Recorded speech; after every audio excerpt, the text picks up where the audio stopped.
Hello everyone, welcome to Anushruti art zone. ದೇವರ ಮನೆ ಸಾಮಗ್ರಿಗಳನ್ನು ತೊಳೆಯೋದಕ್ಕೆ ನಾನಿವತ್ತೊಂದು ಸೂಪರ್ ಐಡಿಯಾ ತೋರಿಸ್ತಾ ಇದ್ದೀನಿ. ಇದೇನು ಗೊತ್ತಾ, ಸ್ವಲ್ಪವೇ ಉಳಿದು ತುಂಬಾ ಹುಳಿಯಾಗೋಗಿರುವಂತಹ ದೋಸೆ ಹಿಟ್ಟು.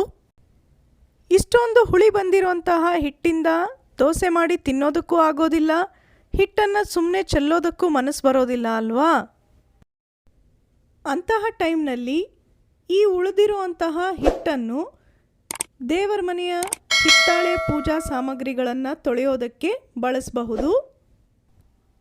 ನೋಡಿ, ಈಗ ಆ ಹಿಟ್ಟನ್ನು ನಾನಿಲ್ಲಿ ದೇವರ ದೀಪ, ಹಾಗೆ ಕಳಸ, ತಟ್ಟೆ ಆಗಿರ್ಬೋದು, ಗಂಟೆ ಅಥವಾ ತಂಬಿಗೆ, ಇಂಥದ್ದು ಯಾವುದೇ ಹಿತ್ತಾಳೆ ಸಾಮಗ್ರಿಗಳಿಗೆ ಚೆನ್ನಾಗಿ ಹುಳಿ ಬಂದಿರುವಂತಹ ಹಿಟ್ಟನ್ನು ಹಚ್ಚಿ ಇಡಿ. ಸಾಮಾನ್ಯವಾಗಿ ಹಿತ್ತಾಳೆ ತಾಮ್ರದ ಸಾಮಗ್ರಿಗಳನ್ನು ನಾವು ನಿಂಬೆಹಣ್ಣು ಅಥವಾ ಹುಣಸೆಹಣ್ಣು ಹಚ್ಚಿ ತೊಳಿತೀವಿ ಅಲ್ವಾ? ಅದರಲ್ಲೂ ಹುಳಿ ಅಂಶನೇ ಇರುತ್ತೆ.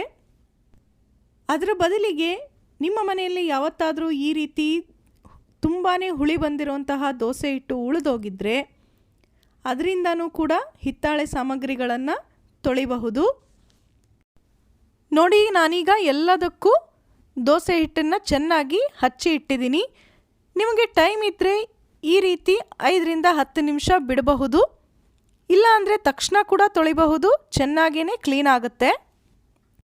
ಈಗ ನೋಡಿ, ನಾನಿದನ್ನು ಸಿಂಕ್ನಲ್ಲಿ ತಗೋತಾ ಇದ್ದೀನಿ. ಇಲ್ಲಿ ನೀವು ಮತ್ತೆ ಸೋಪ್ ಹಚ್ಚಿ ತೊಳೆಯೋ ಅವಶ್ಯಕತೆ ಕೂಡ ಇರೋದಿಲ್ಲ. ಹುಳಿಯಾಗಿರುವಂತಹ ದೋಸೆ ಹಿಟ್ಟನ್ನು ಏನು ಹಚ್ಚಿ ಇಟ್ಟಿದ್ವಿ ಅಲ್ವಾ, ಅದನ್ನೇ ತಿಕ್ತಾ ಹೋಗಬೇಕು.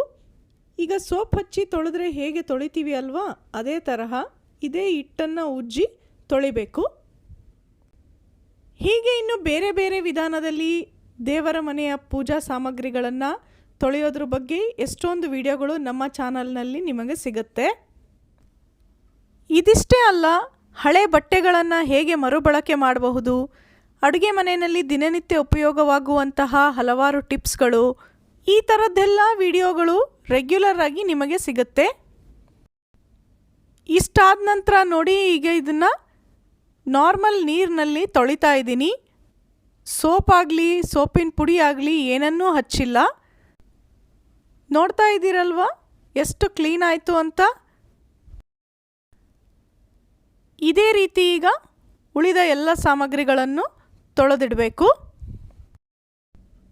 ನೋಡಿ, ದೀಪ ಕೂಡ ಎಷ್ಟು ಚೆನ್ನಾಗಿ ಕ್ಲೀನ್ ಆಯಿತು ಅಂದರೆ ಸ್ವಲ್ಪನೂ ಎಣ್ಣೆ ಜಿಡ್ಡು ಉಳಿಯೋದಿಲ್ಲ. ನಾವಿಲ್ಲಿ ಸೋಪ್ ಬಳಸಿಲ್ಲ ಅಂತ ಗೊತ್ತಾಗೋದೇ ಇಲ್ಲ, ಅಷ್ಟೊಂದು ಕ್ಲೀನಾಗಿ ಹೋಗಿರುತ್ತೆ. ಸಾಮಾನ್ಯವಾಗಿ ಪೂಜಾ ಸಾಮಗ್ರಿಗಳಲ್ಲಿ ದೀಪನೇ ತುಂಬ ಗಲೀಜಾಗಿರುತ್ತೆ ಅಲ್ವಾ? ಪ್ರತಿದಿನ ಎಣ್ಣೆ ಹಾಕಿ ಉರಿಸಿರ್ತೀವಿ. ಅಂತಹ ದೀಪ ಕೂಡ ಈ ಉಳಿದಿರೋ ಅಂತಹ ದೋಸೆ ಹಿಟ್ಟಿನಿಂದ ಎಷ್ಟು ಚೆನ್ನಾಗಿ ಕ್ಲೀನ್ ಆಯಿತು ನೋಡಿ. ಎಲ್ಲವನ್ನು ತೊಳೆದ ನಂತರ ಒಂದು ಒಳ್ಳೆಯ ಬಟ್ಟೆ ಮೇಲೆ ಈ ರೀತಿ ಅವುಗಳನ್ನು ದಬ ಹಾಕಿ ಇಡಿ. ಪೂರ್ತಿಯಾಗಿ ನೀರು ಇಳಿಯೋವರೆಗೂ ಹಾಗೇ ಬಿಟ್ಟುಬಿಡಬೇಡಿ. ಎಲ್ಲವನ್ನು ತೊಳೆದ ತಕ್ಷಣವೇ ಒಂದು ಟಿಶ್ಯೂ ಪೇಪರ್ ಅಥವಾ ಒಂದು ಶುಭ್ರವಾದ ಕಾಟನ್ ಬಟ್ಟೆಯಿಂದ ಪ್ರತಿಯೊಂದನ್ನು ಒರೆಸಿ ಇಡಬೇಕು. ಇಲ್ಲ ಅಂದರೆ ಇವುಗಳ ಮೇಲೆ ನೀರಿನ ಹನಿದೆ ಕಲೆ ಬಿದ್ದುಬಿಡುತ್ತೆ. ಎಲ್ಲವನ್ನು ನಾವು ಪ್ರತಿನಿತ್ಯ ಉಪಯೋಗಿಸ್ತಾ ಇರೋದಿಲ್ಲ ಅಲ್ವಾ?